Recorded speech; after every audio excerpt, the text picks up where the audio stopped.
मेरा नाम सीमा है। मेरी उम्र 32 साल का है। मेरा एक 5 साल का बेटा भी है। लेकिन जब कोई मुझे आंटी बोलते हैं तो मुझे बहुत बुरा लगता है। मैं हमेशा अपने कपड़े पर ही ध्यान देती हूँ। हाफ कटिंग वाला ब्लाउज और कढ़ाई वाला साड़ी ही पहनती हूँ, जिससे मेरे बदन का नुमाइश होती रहे। मेरे पति मजदूरी करते हैं। उनकी एक बहुत गंदी आदत है।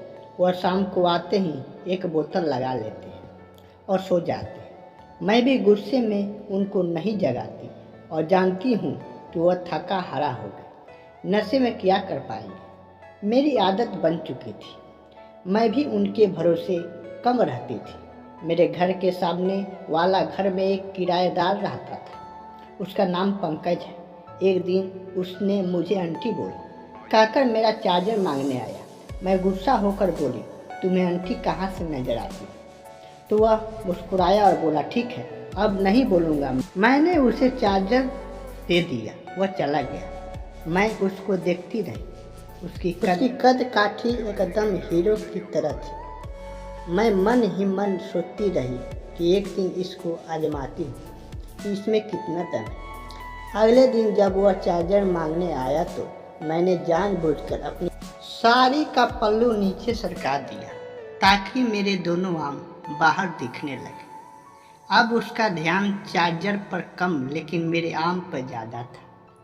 इस बार उसने मुझे भाभी कहकर पुकारा तो मुझे बहुत अच्छा लगा। भाभी जी, एक बात बोलूं? अचानक उसने पूछा। भाई सब कहाँ काम करते हैं? मैं उसको अपना चार्जर पकड़ाते हुए बोली, अरे उसका तो मत पूछो। मजदूरी करते हैं और शाम को एक बोतल लगा के सो जाते हैं। उनसे तो कुछ होता ही नहीं। मैंने अपने दिल को भड़कास निकाली। शायद वह मेरी इन बातों पर ज़्यादा गौर कर रहा था। मैं समझ नहीं भाभी जी, उनसे क्या नहीं हो पाता। उसने जैसे मेरे मेन पॉइंट ही पकड़ लिया था। मैंने एक निगाहें उसके बदन पर डाली। वह जैसे मेरी फैमिली के बारे में ज़्यादा जानना चाह रहा था। मैं समझ गई वह मुझ में इंटरेस्ट ले रहा है, क्योंकि उसकी निगाहें बार बार मेरी उभारों पर जा रही थी। तुम रोज़ रोज़ चार्जर मांगने आते हो, अपना खरीद क्यों नहीं लेते हो? मैं मज़ाकिया ढंग से बोली। तो मुस्कुराया और बोला कि अगर मैं चार्जर खरीद लूँगा तो आपके दर्शन कैसे होंगे? आशा, तुम मेरे दर्शन करने आते हो या कुछ और भी करना आता है तुम्हें? मैंने उसको तुरंत जवाब दिया। यह बात सुनकर उसकी थोड़ी हिम्मत बढ़ी और कमरे में पड़ी कुर्सी पर बैठ गया। मैंने भी नीचे बैठकर सब्जी काट रही थी। अब कुर्सी पर बैठकर उसको मेरे दोनों आम साफ साफ दिख रही थी। मेरे दर्शन करने आते हो? सिर्फ दर्शन में भी समझ गई कि वह क्या देख रहा है। मैं तो उसको तरपा रही थी। अगले ही पल वह उठकर मेरे बाजू में बैठ गया। अब उसका कंधा मेरे कंधे से सटा हुआ था। मैंने यूं ही बोल दिया, क्या चाहते हो? भाभी, मैं अपना वाला चार्जर आपको देना चाहता हूँ। मुझे बड़ी हंसी आई। अपने हथियार को चार्जर बता रहा था। मैंने भी जवाब दे मारा, देख लो कहीं तुम्हारा चार्जर फुस न हो जाए। तुम्हारे चार्जर में दम है ना? अरे मेरा चार्जर ऐसा है कि लगातार आपको चार्ज करता रहेगा। वह भी बात पर बात मार रहा था और मुझे इम्प्रेस करने में वह कोई कमी नहीं छोड़ रहा था। ठीक है, जब टाइम मिलेगा तो देख लेंगे कितना दम है तुम्हारे चार्जर में।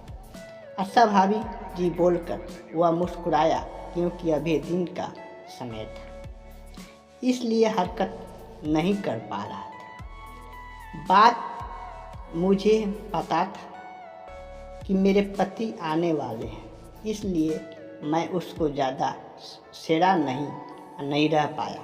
वह समझ गया था कि अभी उसकी दाल गलने वाली नहीं है, इसलिए आशा, अभी मैं चलता हूँ बोलकर जाने लगा। वह निकल गया तो मैंने सब्जी टेबल पर रखी। इतने में मेरे पति जी आ गए। उनका तो रोज़ का काम था आते ही खाकर सो जाना, लेकिन आज मुझे नींद नहीं आ रही थी। मैं बार बार सोच रही थी कि उसे कैसे बुलाऊं। अब मेरा टेम्परेचर बढ़ रहा था। उसकी चिकनी चुपड़ी बातों को सुनकर मेरा अंग अंग फरक रहा था। मैंने सोचा कि पति को बोलती हूँ, शायद वह जग जाए, उनसे कुछ कर लूँ, लेकिन वह तो जगने का नाम ही नहीं ले रहे थे। मैं तड़प कर सो गई। सुबह होते ही पतिदेव ड्यूटी पर चले गए। आज मैं तो उसका इंतज़ार कर रही थी।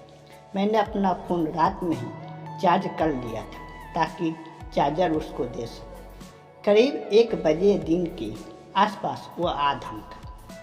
आज मैं भी तैयार थी। मैंने ब्लाउज की जगह टी शर्ट पहन ली थी और नीचे नीले रंग का सलवार पहना था। टी शर्ट पहनने के कारण मेरे आर्म एक दूसरे से टकरा रहे थे। आज वह आते ही मेरी चारपाई पर बैठ गया जैसे कोई मेहमान हो। मैं आज उसके साथ कबड्डी खेलने के लिए तैयार थी, लेकिन आज मैं नीचे नहीं बैठी, मैं भी चारपाई के कोने पर बैठ गई। अचानक उसने अपना हाथ मेरे बाजू पर रख दिया। भाभी जी, आज तो अपनी अजीब कपड़े पहने हैं, सिर्फ कपड़े ही देखोगे या कुछ और भी? उसको मुस्कुराते हुए बोली तो उसकी हिम्मत जैसे आसमान पर पहुंच गई।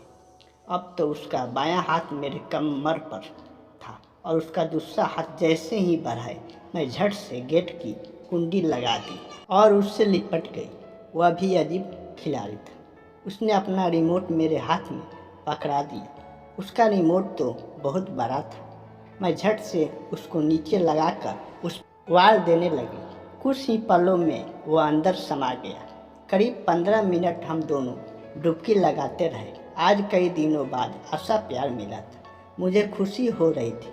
आज मुझे अपनी पति के सहारे नहीं रहना पड़ेगा। वह मुझे फुल चार्ज करके चला गया। मैं खुशी के मारे उसको देखती रह गई। तो ये थी दोस्तों मेरी छोटी सी प्यारी सी कहानी। उम्मीद है कि आपको यह कहानी ज़रूर पसंद आई होगी।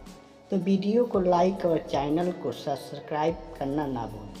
और इस कहानी से मैं किसी को बुरा या गलत संदेश या राह नहीं दिखाते। आप सभी इसे सिर्फ मनोरंजन हेतु ही देखना। और इस कहानी को पूरा सुनने के लिए आप सभी को दिल से धन्यवाद।